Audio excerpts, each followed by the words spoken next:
Hello everybody and welcome back to our lecture series. I'm Ted, your host, and for this lecture we're going to sort of take a step back from the grand narrative. In the grand narrative, we are right on the cusp of the sort of end of our survey into the early cultures and civilizations of the Eastern Mediterranean, of the Levant and of the ancient Near East. And at this point, I seem to like to take a step back and to sort of do a survey of the culture that emerged in the ancient Near East. And from time to time, following in the footsteps of Sargon of Akkad, one of the great cities of Mesopotamia would grow very powerful. They would exercise a temporary hegemony over the region until a rival city grew strong enough to supplant it and begin its own hegemony. Now, the lack of internal barriers encouraged this pattern of rapid empire building in the ancient Near East. And the lack of barriers also facilitates the speedy downfall of these cities once they establish themselves. Now, while different cities and ethnic groups took turns establishing themselves as the hegemons of Mesopotamia, the base culture remained strong. It retained very strong continuities from one empire to the next. After the fall of Akkad, the next city to rise was Ur. After the fall of Ur, the next city to rise to dominance was the city of Babylon. The Babylonian Empire lasted from about 2000 to 1600 BCE. And like the Sumerians and the Babylonians contributed a number of cultural firsts to this narrative. First, and we've discussed this before, was Hammurabi's law code. The most well-known of all Babylonian accomplishments was the law code issued by the Babylonian king Hammurabi. Hammurabi's law code was not the first to be issued, but it is the earliest coherent system that we know, and it is the earliest all put together system of laws that we know of. Hammurabi's law code was not the first to be issued. The law codes are vital, really, for the maintenance of large cities. In small settlements or in villages, it is possible for disputes to be settled by family members, by community elders, but that type of statement, that type of settlement can work only really in a small environment. It cannot work in a larger one. It works in a small environment because everybody knows each other. Everybody is bound by some form of kinship. There's something tying everybody to respect this sort of decision from an elder. Cities are different. Cities, especially large cities, have large bodies of people who are relatively strangers to each other. They live in these large cities. They work in these large cities. They have large bodies of people who do not interact with one another on a daily basis, who are largely ignorant of each other's existence. In these circumstances, conflicts between these individuals inevitably arise. Rulers have to have a way to mediate disputes in a relatively impartial manner. Otherwise, chaos would ensue. And this is the importance of the law code. This is why law codes are so important. They provide a set of rules to make cities with large populations possible. Hammurabi's law code seems harsh from our perspective. The typical punishment for just about every crime is death or the loss of a limb. Now, this is really sort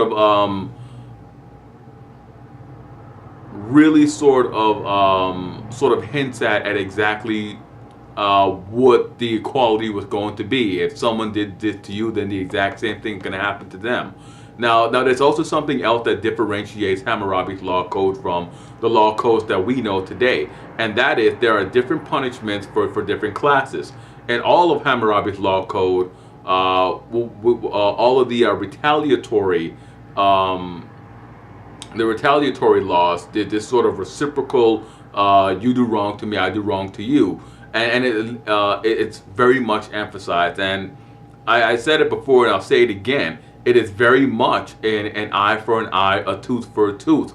That best sums up what's happening in Hammurabi's law code. The retaliatory nature of it is that if somebody does something to you that results in the loss of your child or the loss of your left leg, then the punishment is that they lose their child. That the punishment is that they lose their leg. There's one in which a person who is convicted, who is found guilty of stealing from a house that is on fire, his house is set on fire with him inside it, just so that he can go through the exact emotion, the exact despair, the exact pain that the other person went through, that he stole from. That is the that is the retaliatory nature of Hammurabi's code. The other one is that another sort of aspect of this is that if somebody is found, a surgeon, for example, is found to have botched an operation, he's sentenced to have his hands chopped off. That's a very harsh. It's tyrannical from our point of view, but from their point of view, it was reciprocal. It was, someone did this wrong to you, we're gonna do this, we're gonna do it right back to them, and everybody goes about their business. Now the code was also very sympathetic to groups that are often marginalized in society. This is really what sort of broadens the scope of Hammurabi's law code. There are some very progressive laws at that time, and really you can go into the 19th century and see that Hammurabi's law code is way more progressive for women who suffer divorce. Women who suffer divorce, they're guaranteed a portion of their dowry. Their ex-spouse is to provide financial support for the children of the marriage. If there's still children living at home, the ex-spouse is still to provide support for those children from that marriage. The law code itself were preserved on a 6-foot stone stele, and this stele currently in the Louvre Museum. And most of the stele is covered with about 3,000 lines of text on both sides, detailing the 300 laws of Hammurabi. There's also a prologue and an epilogue that explains what's going on, and of course it has the image of Hammurabi, and Hammurabi is depicted, the king is depicted standing in front of the god Shamash, who is the god of the sun and of justice. So it plays into this concept that not only is the kingship lowered from the heavens to man, but the laws are lowered to the king, to the kingship. The laws are lowered to the king from the heavens, and that the king is this great royal divine figure. So a lot going on with the Code of Hammurabi. Now, Babylonian Civilization also sort of spearheads the great literary tradition it doesn't spearhead, it takes over from the Akkadians and the Sumerians. It is during Hammurabi's Babylon. It's during the Babylon that Hammurabi would have helped create that the earliest known literatures, the Epic of Gilgamesh, which tells the story of Gilgamesh, a Mesopotamian god king from the city of Uruk. Gilgamesh, during the course of the poem, had to fight a wild man from the hills called Enkidu. Gilgamesh and Enkidu had this wild and exciting battle, and it ends with the two of them developing this mutual respect for one another. They go on to become the very best of friends, and in the story, they go on to really sort of just have this sort of buddy adventure. The two besties, the two best friends, going on adventures. They camp in the wilderness. They hunt wild beasts. They drink, and of course they fight monsters throughout Mesopotamia. Now Gilgamesh does something that offends the gods, and the gods take their vengeance on Gilgamesh by killing Enkidu. Enkidu dies of this wasting sickness, and it takes about 12 days for him to die. And despite all of Gilgamesh's power as the king of Uruk, there's nothing that he can do to save his friend. He is helpless, and he has to watch helplessly as his friend dies. Now Gilgamesh, after Enkidu's death, is just overwhelmed with grief, and he decides to go on a quest. He goes on a quest to search for the secret of mortality. He does so to prevent others from having to go through the same suffering and watching their loved one die. Now, the way he's really, you get the impression when you read it that he's really traumatized by having to watch Enkidu die. That the sudden loss of his friend was just too much for him. But the rest of the epic poem covers Gilgamesh's journey, which takes him on this long adventure to the top of mountains, to the bottom of the ocean. In the end of the poem, his quest really ends in a failure. Gilgamesh is forced to confront the fact that he is immortal, and that had the mortal, he is doomed to die. After all the adventures, he returned home as an old man. He loses the key to immortality on the way back. I also want to add, he loses that key, and he's dejected, he's defeated, and he's this old man, and he knows that he's going to die. He knows that being a human, he's immortal, he's doomed to die. He has that weighing on his head. He's lived this life without his good friend Enkidu, and he's walking back, he's trudging along through those mud flaps of Mesopotamia, and in the distance he sees the walls of the city of Uruk, small in the distance, but as he approaches, the walls grow larger and larger and larger, and they begin to loom on the horizon. And as he gets closer, it dawns on him that the city the city is how man becomes immortal. It's how man conquers death. The city is glorious. The city is enduring.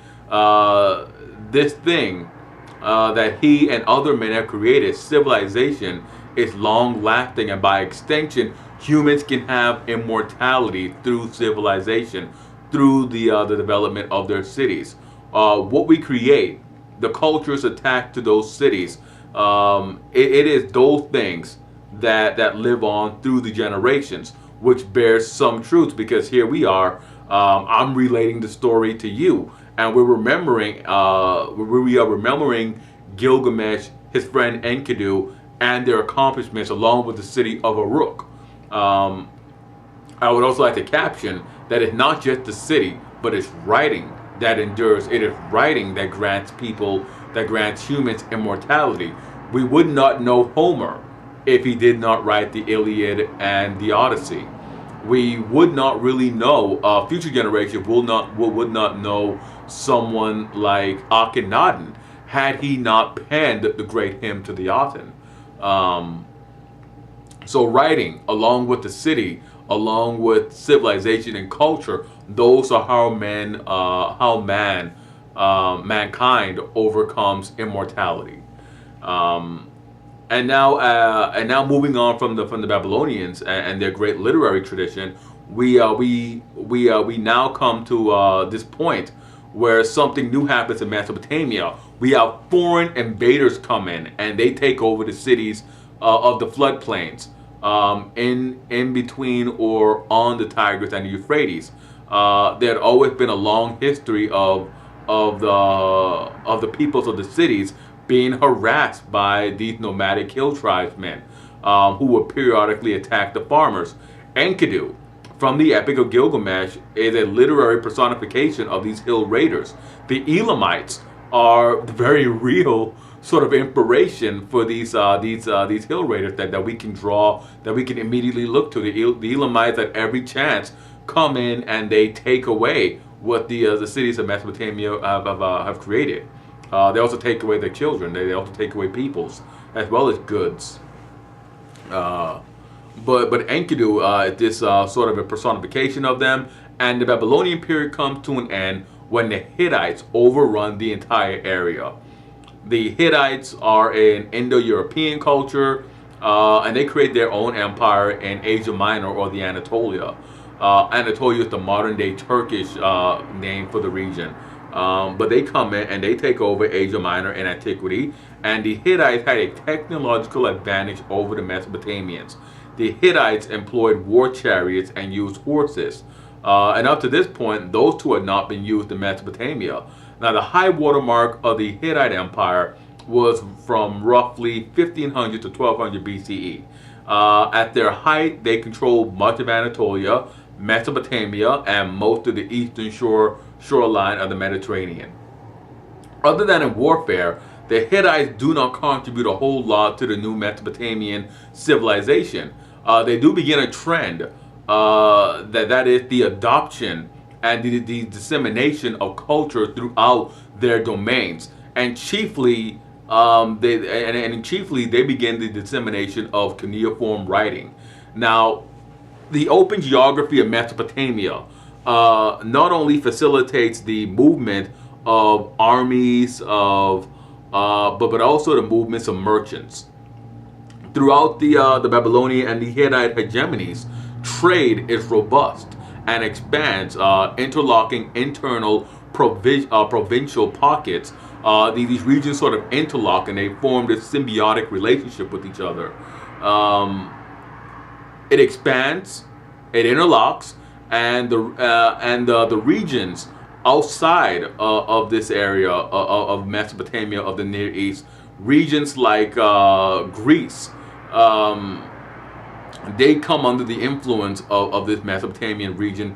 And because the trade is so lucrative, and because trade is what all of these powers want, regions like the Nile River Valley and the Indus River Valley, they all become interlocked in this great trading arc, in which we have goods coming up from the African interior, being sent out from Egypt, being received by these Mesopotamian-style cities of the eastern Levant, being sent down into Mesopotamia, and from Mesopotamia being exchanged to the Indus River Valley civilization. And the exact same exchange is happening, in which you have goods coming in from the eastern, from the east, coming in from the Indus River Valley, from the Indus River Valley into the port cities of Mesopotamia, up through the rivers,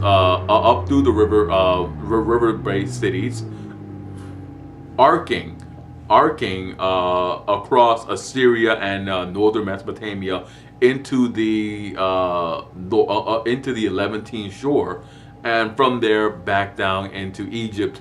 So we have this broad trade, the broad regional trade developing there, and it arcs out even more once the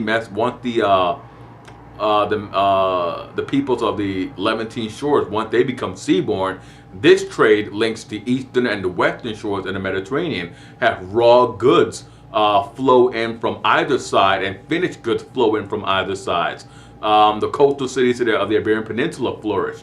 Coastal cities of North Africa flourish. And of course, the coastal cities of the Eastern Shore flourish.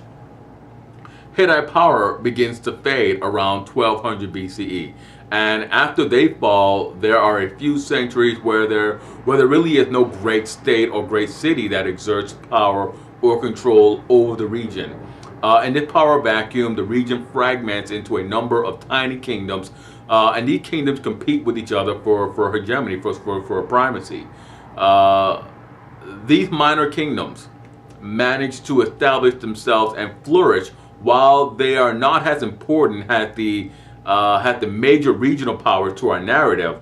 They're nowhere as politically or socially important to the region as the Sumerians, Akkadians, or the Babylonians.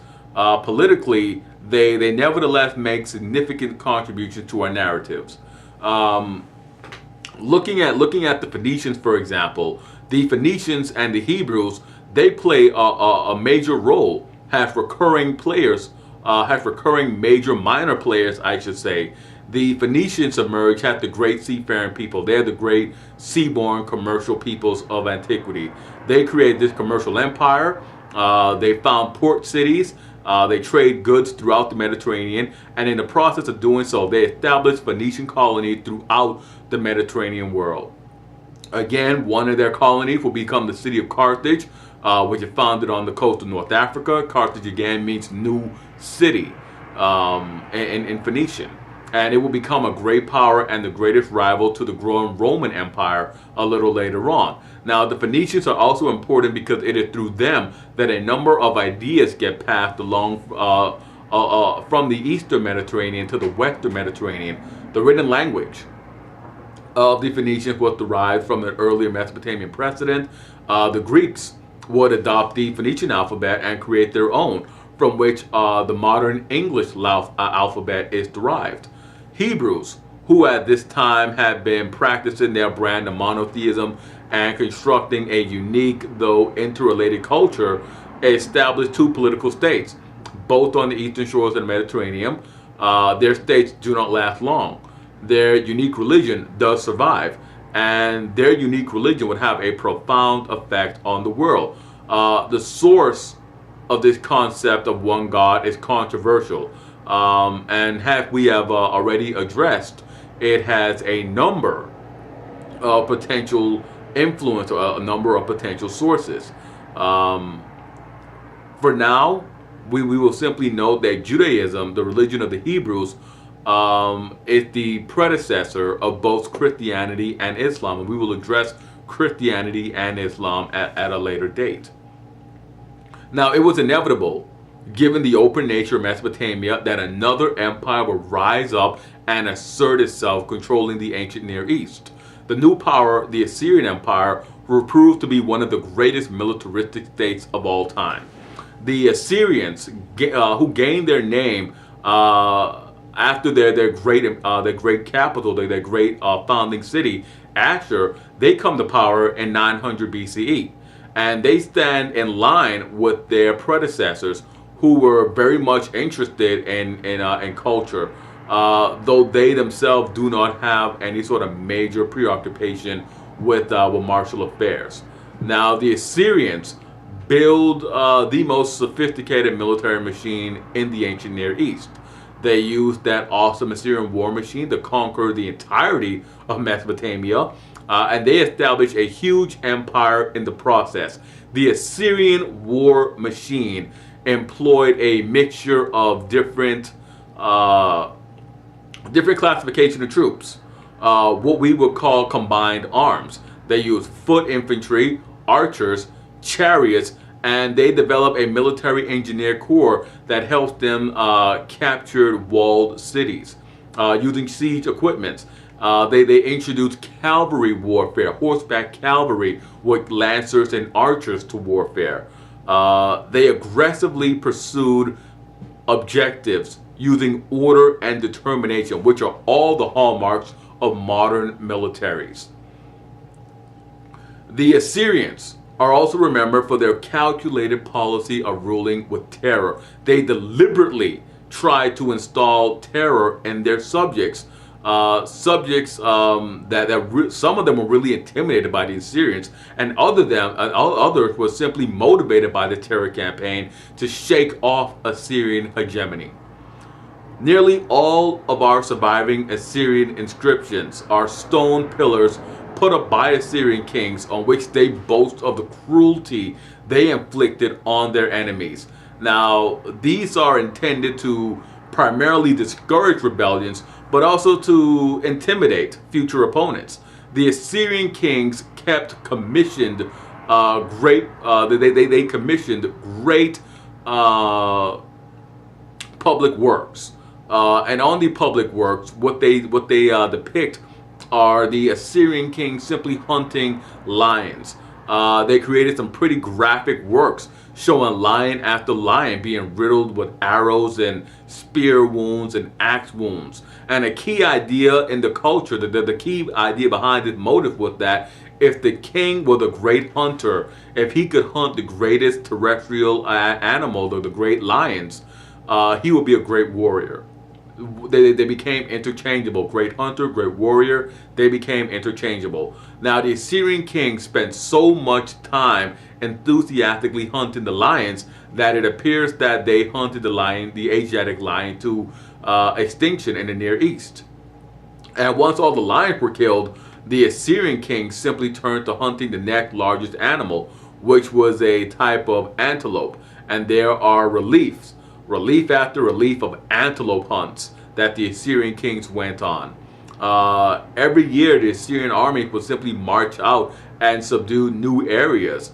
But as time went on, they would have to spend more and more of their time putting down internal rebellions. They were not a popular bunch, and they were really undone when a coalition of 12 conquered peoples rose up against them in 600 BCE. Now, the next great city to rise to prominence in Mesopotamia was again Babylon. Now, this new Babylonian Empire is known by a few different names. We have the Neo-Babylonian Empire, we have the Chaldean Empire, and Babylon, this new Babylonian Empire, becomes the largest and most architecturally impressive city anyone had yet seen. There's nothing like the city of Babylon. Babylon was a city with no peer. Babylon was encased within giant walls. Babylon was home to the famed Hanging Gardens of Babylon. And the still mysterious Tower of Babylon, or the Tower of Babel. All of these architectural wonders, no matter how impressive, were still made of mud bricks. But the Mesopotamians had discovered that they could change the color of the bricks by adding a coating of glaze and bright, vibrant pigment to the bricks. So a beautiful sort of like masonry tradition develops, and it is best exemplified by the Ishtar Gate, a section of the old walls of the city of Babylon. Now, the Ishtar Gate consists of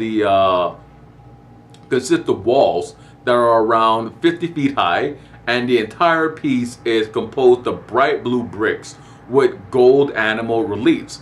And if you want to see the Ishtar Gate, you have to go to Germany. You have to go to Berlin, because the German archaeologists of the preceding 2 centuries, they simply took it from the old location and brought it to Berlin. Now, the Chaldeans made advancements in the fields of mathematics and astronomy that best reflect the long tradition of trying to make predictions regarding the future.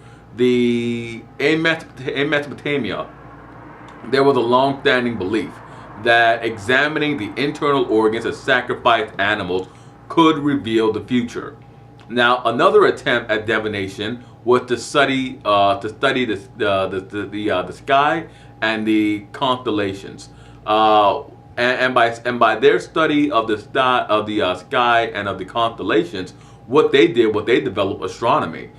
They developed one of our earliest traditions of astronomy. But what they were really trying to practice, and what they were really trying to do, was to practice astrology. And there's a difference between astronomy and astrology. Many of our basic principles of mathematics and astronomy were worked out by these ancient priests trying to divine the future. They believed that the movement of these celestial bodies, these stars and the planets, influence events that would one day that would lead to that would lead humans to being capable of figuring out the future. But you had to learn how to do it right. That it's their motivations, their reasonings are kind of convoluted, but they're along that they're along that line. Now, from 750 BCE, a meticulous and nightly recording of the sky was kept in Babylon. And from the 5th century BCE, the priests were casting horoscopes that we see in newspapers today, where it says, the horoscope that says you're born under this sign, this is going to happen to you, look up for these numbers. They were divining the future that way by the 5th century BCE. The priests were. And they were so adept that they could calculate when events like eclipse were going to happen. And this measure of predictability is understandable given the uncertainty. Wanting this measure of predictability is very understandable because they lived in this uncertain world. There was always a change in regimes and ruling regimes, and nobody knew when the flood wars were going to come back again. Remember, Nineveh fell because the Tigris overflowed her banks. I'm sure that if the Assyrians knew that the Tigris was going to overflow her bank in year 3, they would have taken precautions to make sure that when the river did overflow its bank, that their city would be in a safe position, that it would not compromise Nineveh. Now, simply beginning this study of astronomy and astrology and being able to keep this meticulous nightly record and being able to cast those horoscopes, that was an enormous intellectual achievement.